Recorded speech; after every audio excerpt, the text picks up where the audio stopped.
Si Mrs. Zimmerman mentioned na butot balat na daw si former President Rodrigo Duterte. Do you think this is a cause of concern considering that the investigation about the alleged human rights violations still ongoing? Sa napanood po natin na pagsasalita ni Ma'am Elizabeth Zimmerman, sinabi niya na pumayat, yes, pero mukhang healthy, ayon sa kanya. At he's okay. Ang sabi pa nga daw ng dating Pangulo ay, you go home. I'm fine. I'm okay. So, at hindi na daw siya nag-take ng medicine. No? Parang maintenance. So, it's good for him, according to Ma'am Elizabeth Zimmerman. At yun din naman ang ibinalita ni VP Sara ng Vice Presidente. Kanina yatang umaga.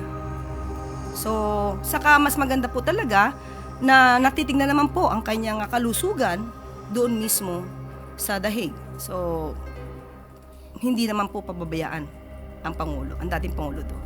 So you don't see this as a cause of concern given the situation? Sa ngayon po, dahil mismo ang pamilya niya nagsabi na okay po ang Pangulo, ang kailangan na lang po siguro niya ay exercise.